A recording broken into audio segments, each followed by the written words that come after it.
assholes. We've all got one. I'm even related to a few. And that might come in handy today because we're going to be reacting to Reddit's worst Am I the Asshole posts. The further we get along in this video, the worse these are going to get. So make sure you stick around till the end. Am I the asshole for letting my husband deal with the consequences of not preparing our kid for school? I'm 25 female, my husband's 27. We've got a 5-year-old who's about to start school soon. It's a big deal, like first day of school kind of big. I was excited, nervous, all the normal parent stuff. But here's the thing, I feel like he doesn't even care. He hasn't given me a single peso. Not for a bag, not for shoes, not for notebooks, nothing. Like, what are we even doing? I asked him multiple times, hey, can you please handle the school stuff this year? Just the basics, just this once, because I've been doing everything else and I'm drowning. And he goes, yeah, sure, I got it. So I trusted him and I waited. Oh, okay, so it seems like mum is asking the husband, the dad, can you get all the equipment that they need to be prepared for that first day? Books, book bag, backpacks, uniform. And so far, dad said, yeah, of course, that's all on me. I'll take the responsibility. Don't you worry, hon. Then the week before enrollment comes and I ask him again, nicely, hey, did you already buy the stuff? And he shrugs, like we're talking about a missing bus or something. Says he hasn't had the time. But he's had the time to go drinking with his friends. He's had the time to upgrade his damn PC. He had the nerve to send me a video of some game he bought on Steam the same day our kid asked if he could get a bag like his cousins. And I just stood there wow. So I snapped. I told him, you know what? You said you'd handle it. So handle it. I'm not bailing you out. I didn't help him. I didn't remind him. I didn't cover for him when his mum started asking why our son didn't have his stuff yet. I didn't even tell him where to buy uniforms. I let him scramble. And guess what? Enrollment day came. Our son cried because his shoes were too tight. His bag had a broken zipper. And when the teacher asked for his supplies, he had none. My husband turned and looked at me like I kicked a puppy, like I was heartless. And I didn't even say anything. I felt bad. I really did. But also, I didn't, because I didn't fail our son. He did. And now everyone's acting like I'm cruel for letting it happen. Like I should have stepped in, saved the day, like always. But I'm tired. Why is it taking me picking up the pieces? Why is it okay for him to mess up and I'm the one who has to fix it? So yeah, I let him feel the weight of his own neglect. He was embarrassed. His mum was disappointed. Our son was confused. And now I can't stop wondering, am I the asshole? Ooh, I think you might be a little bit of an asshole. Not where the husband/father is concerned. He is also a mega asshole. But I think where kids are concerned, you should put the needs, whether it's the physical needs, emotional needs of your kid first, always, before your pride, before your arguments with your partner, before making a point. And don't get me wrong, it was a valid point to make. And yet the dad was embarrassed and that served him right, but also it deeply affected your son. You said your son cried on his first day of school. That is horrible. And the first day of school, especially the first day of school ever, he's never gone to school before. It's meant to be exciting, but he'll also be so nervous. And you let your son turn up completely unprepared, made him cry. He was probably feeling so upset, embarrassed, and you let that happen just because you were too proud to step in and you wanted to make a point to your husband.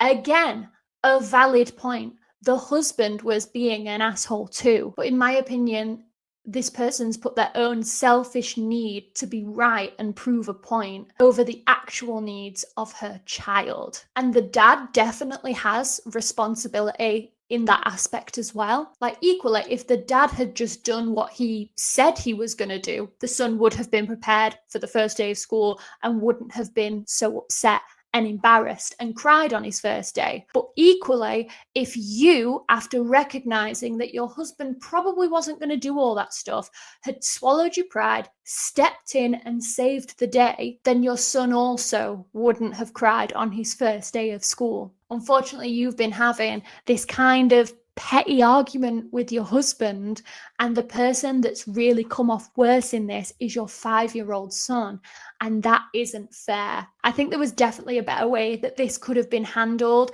a better situation that you could have maybe picked to prove a point to your husband. I definitely don't think the husband's behavior is something that in a healthy, stable relationship can continue long term. Like the way she's talking about it makes me think that this is like a pattern of behavior. She's got a lot on her plate. The husband constantly says, oh yeah, I'll take responsibility for this, don't you worry, but then lets her down every single time. So I understand that she's probably at the end of her tether and just for once wanted to give the husband a taste of his own medicine, basically, and prove the point that, no, I'm not just always going to pick up your slack. But do that with the house chores. Do that with washing his clothes, preparing the meals. Don't do it with your kid's first day at school. Let's see what the comments say about this. The top commenter said, leave your husband. The only one who is hurting here is your child. And that's very similar to what I said. The only one who's been punished in this situation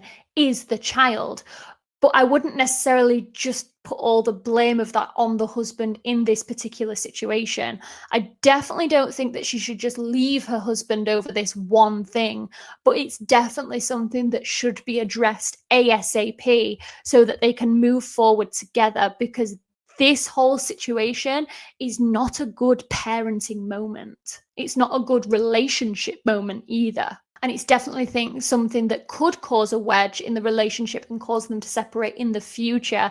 But for this one, I wouldn't necessarily just jump to, oh my God, divorce! Divorce! Cannot be salvaged whatsoever at this point. A few of the comments are basically reiterating what I've said. Hate to say it, but you're the asshole. Don't let your child suffer because you married an asshole. You saw this happening and let it happen. And the only one hurting is your child. Exactly what I said. The husband is an asshole, but you can't let your child suffer because of that. And if you've got issues within your marriage, you've got to try and sort that out without hurting your child. Don't use your child to prove a point. That makes you no better than him. Leave the husband and give your child the life he deserves. Yeah, preach. Am I the asshole for not attending my sister's wedding because her fiance bullied me in high school? My sister, 27 female, is marrying someone who made my life hell in school. I'm 24 female. He was popular. I was the weird kid. He called me names, pulled pranks, made my already hard time with anxiety 10 times worse. I never told my parents because I didn't think they'd believe me or care. Fast forward, my sister reconnects with him in college. I was stunned when she announced they were dating. I pulled her aside and told her what he did to me. Her response? He was a dumb teen. Get over it. Now they're getting married, and I said I won't go. My parents are furious. They say I'm making it all about me, that I should show up for my sister because people change. But I remember what it felt like to cry in the school bathroom because he made sure I had no one to sit with. And now I'm expected to sit front row and clap? Am I the asshole? So this one doesn't give loads of detail. I would be interested to know exactly how long a time frame it has been from the sister and this guy dating to getting married. Because I would think that surely in that like space of time, you've seen this guy again, you've met him again, and I'd be interested to know like what that dynamic was like. Did he acknowledge what he did to you in school? Did he apologize, or did he refuse to apologize and do what the sister essentially did, which was like, oh, just get over it, it's not that big a deal? Because if that was the case, I'd be like, well, there's my evidence, he's not changed. I don't necessarily think in this situation I would just refuse to ever meet him at all from the moment dating to the wedding, and refuse to meet him and refuse to go to the wedding as well. Surely OP has like met him, but we're not really given that information, so I can't fully make judgment, because it is important to support your family. But equally, if he horrifically bullied you in school, that's not something a person can just get over. OP is obviously still really hurt by what he did. She literally says, I can remember what it felt like to cry in the school bathroom because he made sure I had no one to sit with. That is heartbreaking. And her sister's now fiance did that to her. I can imagine that her emotions, her thoughts, and her feelings on this situation are so complex. And the fact that no one around her seems to be understanding or even validating that, oh my God, yeah, this is a crappy situation to be in, makes me think that I can understand why she's having to protect her peace and just be like, you know what, in that case, no, I'm not even coming to the wedding, because she's got no one around her who is supporting her at all in this situation. So now she feels that the only choice she's been left with is to remove herself from this situation entirely, which I can completely understand. But then again, we still don't have the full context of the story. Like, this fiance, has he actually changed? Has he made any attempt to apologize? Because, you know, that would influence me a little bit. Like, if I found out that my hypothetical sister was dating someone who bullied me in high school, I'd be a bit offended first and foremost, because I was like, why do you even want to talk to that guy? Like, why do you even want to give him the time of day? I don't care if people can change. Like, you don't know if he's changed or not because you've just started randomly rekindling a romantic relationship with him after years.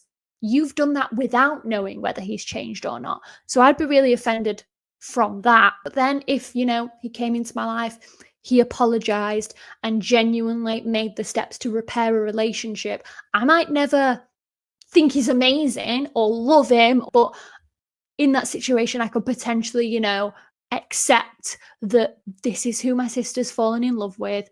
It is what it is. He's made an effort to apologize. I can, you know, tolerate this.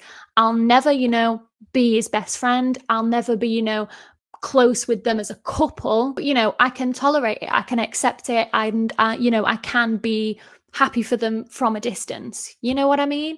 But if he's made absolutely no attempt to reconcile a relationship, him and the sister are both very much having a, oh my God, that was so long ago, like, why do you even care, just having a really crappy attitude about it from the get-go, I'd be like, and now I'm expected to come to your wedding and applaud you. I'm expected, forget that it's my sister's wedding as well, I'm expected to go to my high school bully's wedding and potentially be also sitting with my high school bully's high school best friends who also probably weren't very nice to me, and clap and applaud. I would feel really weird for that.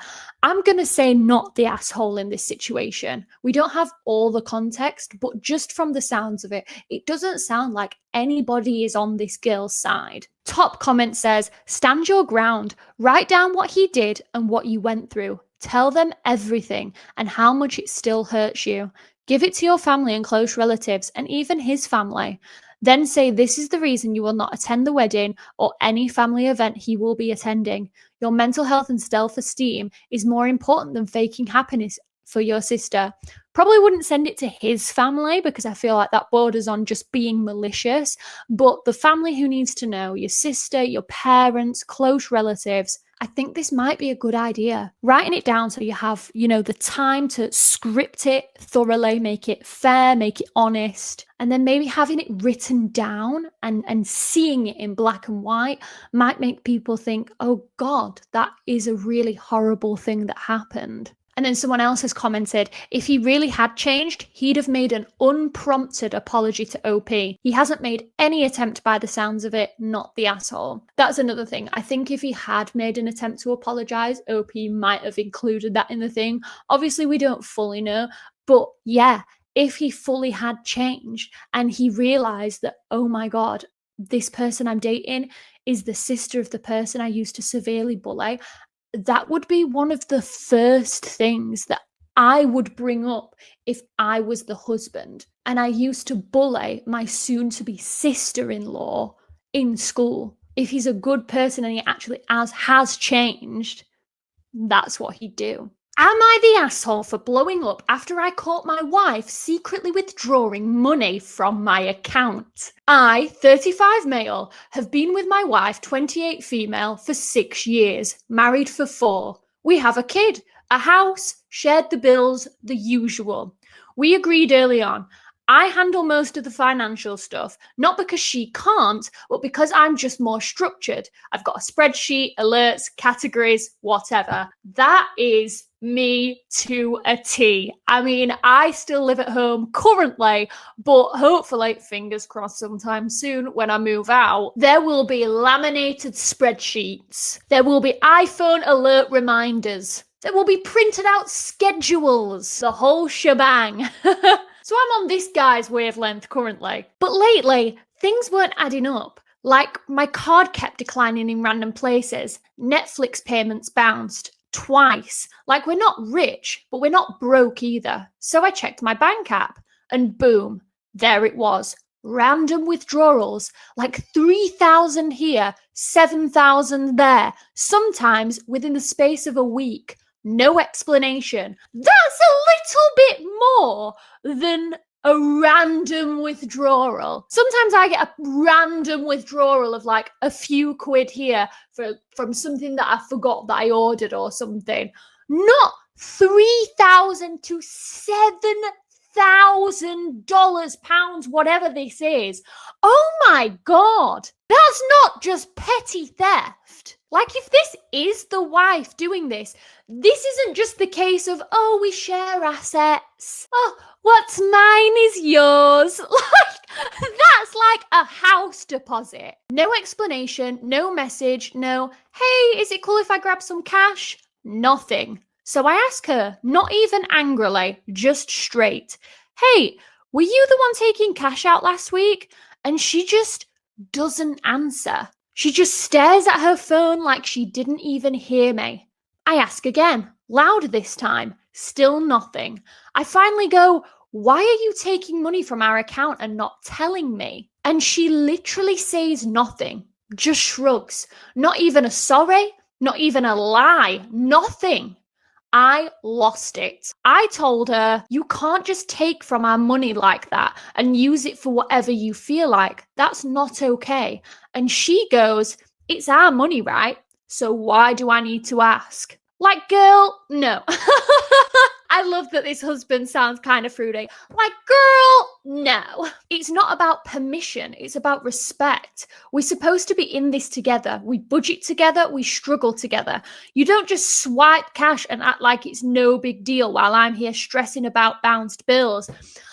But that's not even the case in this situation, I don't think. She's not just, swiped a card for a random chocolate bar or like a new phone or even like something like that's somewhere like in the middle ground, like a few £100, that would warrant this reaction. Like, we share money, like you can't, we've got bills to pay, like we just need to be open and honest about our money and where it's going. Yes, it's our money. I'm not saying that you need to ask for permission, but you need to have like an open line of communication. This is £10,000 we're talking about. That's on a different level. If you want to spend £10,000 of our money, this is just my opinion, but I think you do need to ask for permission. If I was living with my partner and we decided to kind of like pool all our financials together, what's mine is yours. If I wanted to make any kind of purchase that was like a luxury item,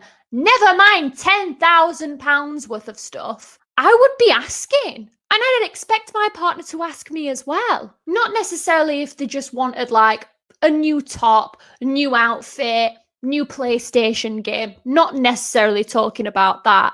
Because in that instance, you know, if you have like an agreed upon budget for like luxury items like for the month, like clothes, games, bits and bats, then that's okay.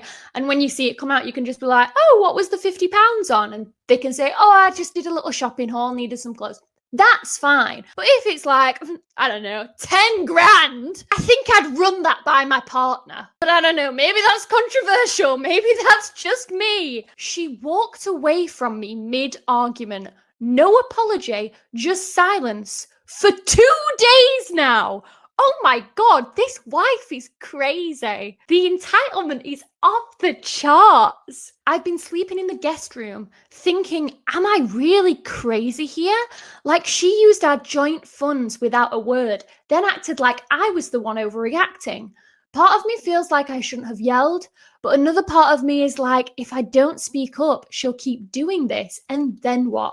She drains us while I'm out here checking coins in the car for gas money. So yeah, I called her out for secretly withdrawing from our bank accounts without saying anything and told her not to use our money for whatever she wants. She hasn't said a word since, just gives me looks like I did something wrong. So tell me, am I the asshole? I'm going to check the comments for this one just to like get the census of what other people are saying, but I think it's a firm not the asshole. 10 grand, man, like that is a lot of money. Just to purely play devil's advocate and just try to see it from the wife's perspective. Not that it would make it right, but maybe she has grown up with money. We aren't really given the context of whether she came from a family with lots of money and to said family when she was, growing up, spending 10 grand here or there. Oh, I hate to say it, even utter the words, but maybe that was nothing to them. So maybe she's just never really been taught how to financially budget and doesn't really have the same concept of how much things cost and what the value of money actually is. But I don't know, that's giving her the benefit of the doubt. Maybe a conversation just needed to be had about it. But it does make it sound like the husband in this situation did just try to sit down and have a conversation with her, and she was literally stonewalling him, which is incredibly toxic. Let's see what the comments are saying for this one. Ooh, the top comment says, sounds like someone is planning on leaving and wants to make sure she has a nest egg. Go see a lawyer. No one takes those amounts unless gambling, drugs, leaving, or helping someone. And then OP has responded to that and put, that's what's scaring me. I honestly hadn't even thought of that way until now. I think you're right. I need to protect myself and talk to a lawyer ASAP. My brain didn't even go down a route like that serious. But yeah, I think the comment could be right, unless it's like what I just said, giving her the benefit of the doubt. What if she's got herself into some dodgy stuff and that's why she's stonewalling him, because she's not being honest? Maybe she's, oh my God, maybe she's living a secret life with a second family. Oh my God. Then another comment underneath has put, this feels way bigger than just poor communication. Definitely time to lawyer up and lock your things down. And that seems to be the main consensus of what everyone is saying. Like, they're telling him to lawyer up. Like, he has a battle on his hand. On his hand? Well, he might only have one hand. Hand or hands? Yeah, people in the comments are taking it very seriously. Like something actually dodgy and fraudulent might be going on here. But I think we can firmly say, not the asshole. Okay, a little bit of a trigger warning for this next one. I reported suspected child abuse and the mom says I destroyed her family. I am finishing my degree and working part-time at a daycare. I have a 4-year-old kid that is acting really odd. This is not the typical kid oddness, but truly concerning behaviour. He has been having very extreme reactions towards the male staff. He is literally froze and or wet himself when the male staff come near him. The female staff have noticed he is okay with us, but something is not right. Last week, I was assisting him in the bathroom and I noticed some suspicious looking bruising that resembled finger-shaped bruising on his upper arms. I asked him if he was okay and he began crying, then wasn't able to talk anymore. I reported this to my team lead immediately and we called CPS. Eventually, they investigated once they had processed everything, and it turned out that the kid's stepdad had disciplined him in pretty extreme ways. Currently, the little boy is with his grandmother until everything is sorted out. The kid's mother came in yesterday completely hysterical. She had no idea what was happening and thought her boyfriend was just a strict parent. She's devastated that her child is not in her care, even temporarily. She asked me to please contact CPS and to tell them that I was wrong about the bruising. She told me that I destroyed a family over normal discipline and that I don't understand because I don't have children, and that she would never let something like this happen again since she knows now. It is difficult seeing her in pain and feeling sorry for her a bit, but I am confident that I did the right thing. But I don't know if it is better for the child when an entire family gets destroyed. Am I the asshole? Ooh, okay. This is a really dark one. It's a really sensitive topic. So I'm gonna, try and proceed with caution. Obviously, the mum of the child is absolutely hysterical. It comes across that she didn't necessarily know the extent of the discipline, and now her whole world has kind of like exploded. So I can completely understand why she is so upset and hysterical in this situation. But this person who wrote the post is not the asshole. They absolutely did the right thing, in my opinion, because the child was so clearly physically but also emotionally scarred from this discipline. They were obviously terrified, and that is no environment for such a young child. It says they were at daycare, so I assume this is like nursery before school. So this child is under 4 years old. That is no environment for a child to grow up in. It says that the mum, she had no idea what was happening and thought her boyfriend was just a strict parent. So it doesn't really give much clarity on how much the mum knew and how much she enabled. She could have genuinely just been an innocent party who thought that like her boyfriend was just firm, strict, or she could have enabled a lot more than she should have. We just don't know the extent of her involvement to fully be able to comment. But in terms of disciplining a child, you do not hit kids. You just don't. I used to be a teaching assistant in a special needs secondary school. I have worked with an array of children with challenging behaviours, a whole spectrum of behaviour. I have never, ever, ever once considered, never mind coming close to, wanting to physically discipline a child. If you're getting to that level where you're considering or thinking that that might be the answer, maybe go to therapy. As a childcare worker, you're also like legally bound to report anything. You have no idea what's going on behind closed doors. And if you see something and you report it, it turns out to be absolutely nothing, then no harm, no foul. I don't have children, but if I was to have them in the future and I don't know, my child had a mysterious bruise that couldn't necessarily be explained, and that got reported, and it had to be taken seriously. And it wasn't nice because genuinely nothing out of the ordinary was going on at all. If I'd genuinely done nothing wrong, I would not be mad that someone I am trusting to care and look out for my child is looking out for them. And if there's genuinely nothing going on that you know of, then there's nothing to worry about. I would just personally never be mad at a childcare worker for doing their job, because you just do have to unfortunately think of the worst case scenario, that if this doesn't get reported and there is abuse happening at home, that child's life could be in danger. So this worker is not the asshole. And then, the top comment is literally, not the asshole. You did your job as a mandated reporter. Like, it's literally what you legally have to do. And then someone's just responded to that and elaborated a little bit, saying, agreed.